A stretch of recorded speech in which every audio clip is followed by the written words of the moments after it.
ये दोनों एक दूसरे के पास क्यों डांस कर रहे हैं? इन्होंने एक बार भी बात कर ली ना तो मेरी पूरी वाली मम्मी फिर से इस फैमिली के ट्रैप में फंस जाएगी। सो मैं आप दोनों को चोट नहीं पहुंचाना चाहती, पर अब और कोई I am really really sorry.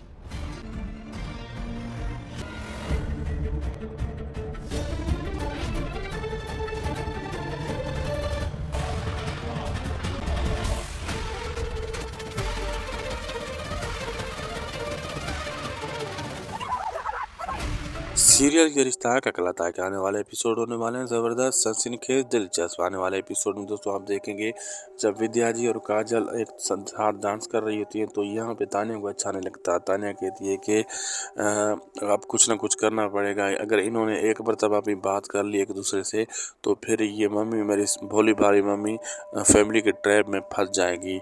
और सॉरी मम्मी, मैं आपको दुख नहीं पहुंचाना चाहती लेकिन ये करना होगा। फिर वो धक्का देती है काजल को। काजल का धक्का जैसे लगता है तो वो विद्या को धक्का लग जाता है। विद्या नीचे गिरने लगती है तो उसे काजल बचा लेती है, उसकी चुनरी से पकड़ लेती है। लेकिन चुनरी आग पर जा गिरती है, जहाँ पर दिया जल रहा होता है तो आग पकड़ जाती है, तो विद्या जी के कपड़ों को आग लग जाती है। अब आगे देखना मज़ेदार होगा क्या क्या होने वाला है।